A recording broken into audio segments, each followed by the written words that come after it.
आप सभी का स्वागत है द हेरिटेज एजुकेशन चैनल में।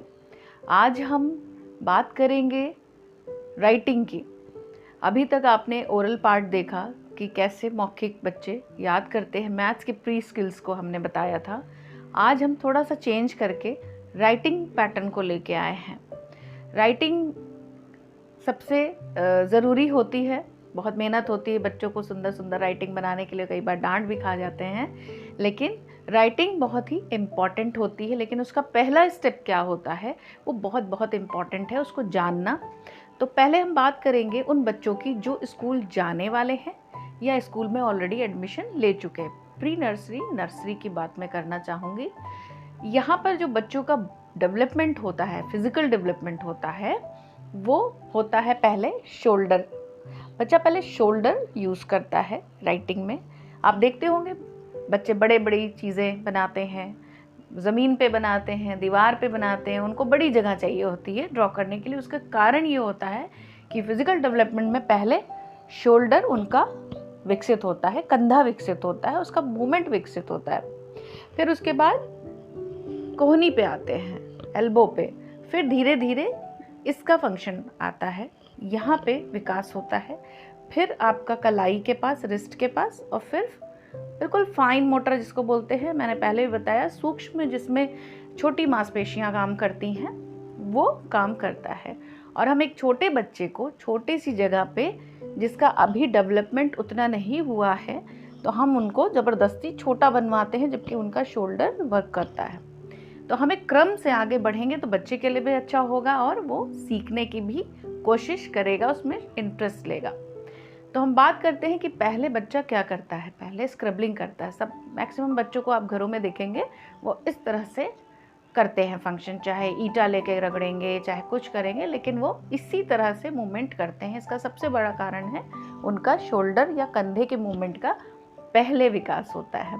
और इसी चीज़ को ध्यान में रख के आज हम आपको बताएंगे कि राइटिंग में जो पैटर्न होते हैं वो क्यों ज़रूरी होते हैं, और उन पैटर्न में पहला स्टेप, दूसरा स्टेप और तीसरा स्टेप क्या होता है। सबसे पहले हम बच्चा क्या सीखता है और सबसे बाद में हम उसको क्या सिखाते हैं। पहले जैसे आपको दिख रहा है कि हम स्लीपिंग लाइन यूज़ करते हैं। स्लीपिंग लाइन मतलब कि आप उसको बेड़ी लाइन बोल सकते हैं, सोई हुई लाइन बोल सकते हैं, लेटी हुई लाइन बोल सकते हैं। क्यों? क्योंकि बच्चे का पहला मूवमेंट होता है ऐसे, तो वो सोई हुई लाइन या स्लीपिंग लाइन उसको बोलते हैं। इस तरह से वो मूवमेंट करता है, इसलिए पहला स्टेप हम लोग का होता है स्लीपिंग लाइन। इसको करने के लिए आप बड़े कागज़ का यूज़ करिए। मोटिवेशन के लिए जैसे मैंने बनाया है, एक चांद, एक स्टार बना के उसको मिलाना कि चांद को तारे के पास ले जाओ, या तारे को चांद के पास ले आओ, या फूल को पत्ती के पास ले जाओ, फूल को उसके डंडी के पास ले जाओ। ऐसे करके कुछ स्टोरी क्रिएट करके आपको करना है, जिससे वो यहाँ से वहाँ तक लाइन को खींचेंगे। उनको नहीं पता है कि वो स्लीपिंग लाइन सीख रहे हैं, लेकिन आपको कुछ स्टोरी क्रिएट करनी होगी जिससे वो स्लीपिंग लाइन खींच रहे हैं, उसका उनको पता भी नहीं चलेगा। तो पहला स्टेप होता है स्लीपिंग लाइन। इसके लिए आप और भी बहुत तरीके यूज़ कर सकते हैं। जैसे आप देख रहे हैं कि मैंने यूज़ किया है, एक नाव है, नाव के नीचे पानी की लाइनें हैं, वो सब स्लीपिंग लाइन है। तो आप उसमें स्टोरी बता सकते हैं कि देखो नाव कितनी तेज़ तेज़ जा रही है, पानी की लाइनें कितनी तेज़ तेज़ जा रही हैं। फिर वो इस तरह से, लेकिन उसको ये नहीं बताना है कि हम आज स्लीपिंग लाइन या हम सीखने जा रहे हैं कुछ लिखना। स्लीपिंग लाइन ऐसे बुलवाना नहीं है, उनको कुछ स्टोरी बताना है और उनको सिर्फ बोलना है इस पर लाइन खींचो। ये दूसरा स्टेप हो गया बोट वाला। पहला जो स्टार और मून का था, ये फर्स्ट स्टेप था। उसके बाद आप दूसरे स्टेप पे आएंगे, मतलब कि पास पास वाले डॉट को मिलाएंगे। और इसके पहला स्टेप था दूर दूर, एक तरफ फ्लावर, एक तरफ पत्ती, एक तरफ चांद, एक तरफ सूरज या तारा। इस तरह करके आप कुछ भी मोटिवेशन वाला करके आप लाइन मिलवाएंगे। आप स्टिकर का भी यूज़ कर सकते हैं, स्माइली स्टिकर्स आते हैं, इतने प्यारे प्यारे स्टिकर आते हैं। आप 2 स्टिकर को लगा सकते हैं और 2 स्टिकर को बोल सकते हैं कि इसको मिलाओ।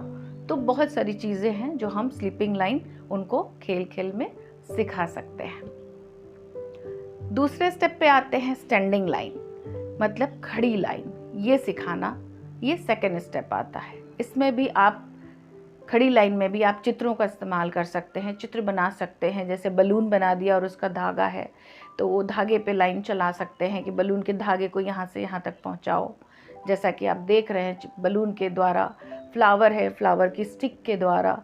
इस तरह से आप बहुत सारे और आइडियाज़, बादल है आप देख रहे हैं तो बादल, पानी बरसता है तो उसकी ड्रॉप्स स्ट्रेट लाइन में आप कर सकते हैं। तो बच्चा कुछ भी मोटिवेशन होके, उसका मोटिवेट होके वो करेगा। आपको रास्ता निकालना है कि वो कैसे करेगा। 2-4 एग्जाम्पल मैंने आपको यहाँ दिए हैं। आप अपनी क्रिएटिविटी से, अपने दिमाग से कुछ नया क्रिएट करके बच्चों को सिखा सकते हैं। ये हमारा पहला स्टेप हो गया, स्लीपिंग और स्टैंडिंग लाइन। अब स्लीपिंग और स्टैंडिंग लाइन से मिलते हुए जो भी नंबर हैं, जो भी अल्फ़ाबेट है, बच्चा जल्दी सीख लेगा। दूसरे स्टेप पे आते हैं। दूसरा स्टेप होता है हमारा स्लैंटिंग लाइन, मतलब कि टेढ़ी रेखा, आड़ी रेखा, आप उसको कुछ भी नाम दे सकते हैं। टेढ़ी रेखा, वो भी दोनों साइड से। इसके बाद के स्टेप पे आते हैं, वो स्टेप है आड़ी लाइन या टेढ़ी लाइन या स्लैंटिंग लाइन। उसमें भी आप चित्रों का इस्तेमाल कर सकते हैं कि बादल है, बारिश हो रही है तो पानी ऐसे ऐसे जा रहा है या इस तरफ से जा रहा है। एक मेंढक बैठा है और वो छाता लिए हुए है और पानी बरस रहा है, या एक पिकॉक है, मोर है। जैसा आप देखेंगे यहाँ एक सीन आपको दिख रहा है कि मोर है और वो पानी बरस रहा है, तो वो डॉट डॉट मैच कराएंगे। एक ये तरीका है टेढ़ी आड़ी लाइन को उनको सिखाने का। पहले शुरू में वो बड़ी बड़ी खींचेंगे, खींचने दीजिए, वो खींच तो रहे हैं लेकिन फिर उसको संतुलित करना या उसको कम स्थान पे लाना, वो धीरे धीरे उनका आ जाएगा प्रैक्टिस करने से। लेकिन पहले उनको इसका मतलब समझ में आना चाहिए कि स्लैंटिंग लाइन या टेढ़ी लाइन कैसे खींचते हैं। फिर लास्ट में हम आते हैं कर्व पे, राइट कर्व, लेफ्ट कर्व, है ना, up side curve, U shape. तो हम चारों साइड से उसको कर्व सिखाते हैं। इसके लिए आप जैसे इस्तेमाल मैंने किया फ्लावर, तो फ्लावर में एक बार ऐसे करेंगे, फिर एक बार ऐसे करेंगे, फिर ये जाएगा और फिर ये जाएगा। तो आप देख रहे हैं कि चारों तरफ के कर्व बच्चा सीख लेगा। कर्व सबसे लास्ट में ही सिखाया जाता है क्योंकि कर्व को बनाने के लिए ज़्यादातर कलाई का यूज़ आने लगता है।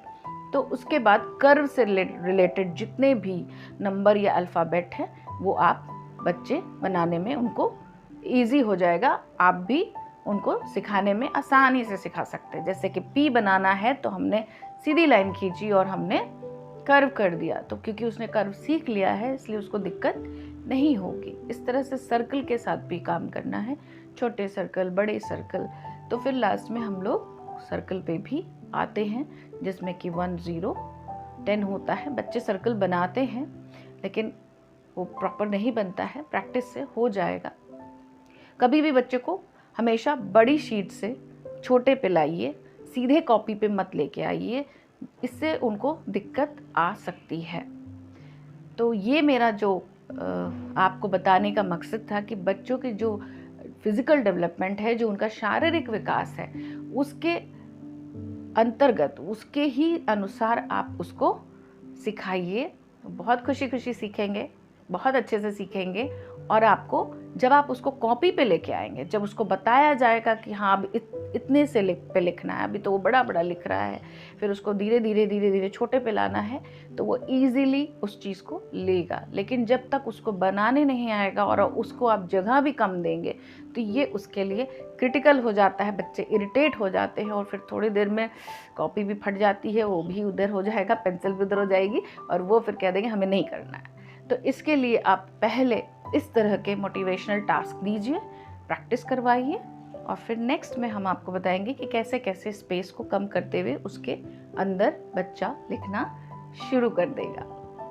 अगर आपको हमारा वीडियो पसंद आया तो हमारे चैनल को सब्सक्राइब करिए, लाइक और शेयर ज़रूर करिए और प्लीज़ नीचे कमेंट बॉक्स में जो भी आपके सजेशन हैं, कुछ आपको पूछना है, क्वेश्चन है, क्वेरी है, तो ज़रूर आप उस पर लिखिए, आपको आंसर मिलेगा और हम उसका आपको जवाब देंगे। आप लगातार उस पर हमसे संपर्क बना सकते हैं। बहुत बहुत धन्यवाद।